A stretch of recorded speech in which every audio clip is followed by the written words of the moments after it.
It started as another disturbing encounter caught on camera, a group of officers pulling over a black man for what seemed like a minor traffic violation. But things quickly escalated.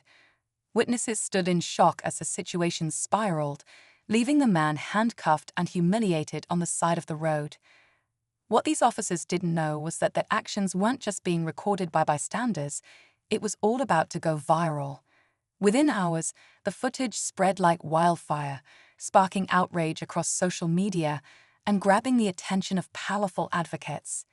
By the next day, the entire police department was forced into action, and the officers at the center of it faced life-changing consequences: careers destroyed, reputations in shambles, and a public demanding accountability. What happened in those 24 hours? How did justice move so swiftly? Stay tuned, because this story is far from over. As the video spread, it became impossible to ignore.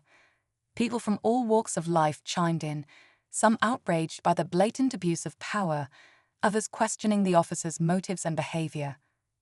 Local news outlets picked up the story, amplifying it further.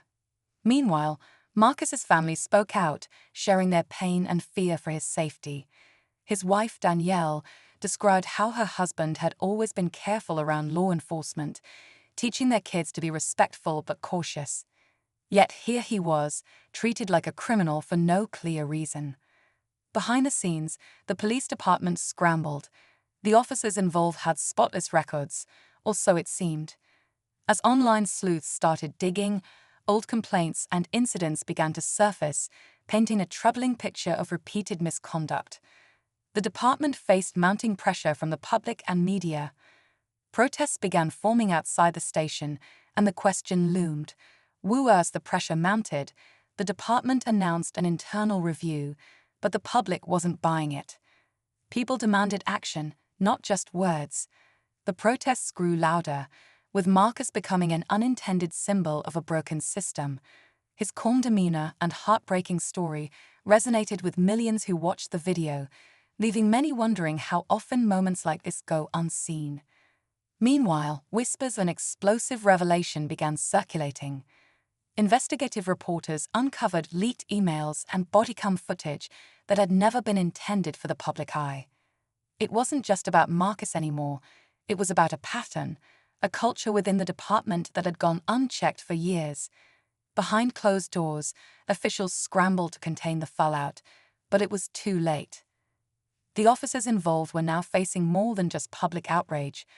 An outside agency stepped in, opening a formal investigation. What they uncovered sent shockwaves through the community, but the truth hadn't fully surfaced yet. There finally be accountability. Just when the investigation seemed to be exposing the full extent of the officers' misconduct, a second video surfaced, this one even more damning than the first. Taken from another bystander's angle, it revealed details that had been missed. An exchange of words between two officers before the arrest, hinting that the stop might not have been random at all. The clip showed one officer signaling to the other, followed by what sounded like a name being mentioned, Marcus's name. This new footage raised chilling questions. Had Marcus been targeted? And if so, why? Social media exploded with speculation. Activists, journalists, and even former officers weighed in, suggesting this could be part of a larger issue of profiling or retaliation. As the second video went viral, Marcus's case grew even more complicated. His lawyer released a statement, promising that the truth would come out. But for Marcus, this wasn't just about justice anymore. It was about his family's safety and what could be uncovered next. The stakes had never been higher. As the investigation reached its peak, the truth finally came to light.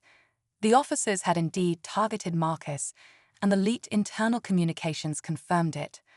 Months earlier, Marcus had spoken out against questionable police practices at a community meeting, unknowingly putting himself on their radar. This was no routine traffic stop, it was retaliation. The department could no longer deny the systemic issues, and the officers were placed on unpaid, leave-pending criminal charges. But just as it seemed justice was within reach, another twist emerged. One of the officers, under pressure from mounting evidence, came forward with a confession. He revealed that Marcus wasn't the only person targeted. There was a pattern of harassment against others in the community, many of whom had been too afraid to speak out. This revelation blew the case wide open, prompting a federal investigation into the entire department. For Marcus, it was bittersweet. He had been vindicated, but the cost was immense. His story, however, sparked a movement, inspiring others to demand accountability and systemic change. The fight was far from over, but for the first time, it felt like progress was possible. In the end, the officers involved were held accountable, with charges brought against them for misconduct and abuse of power.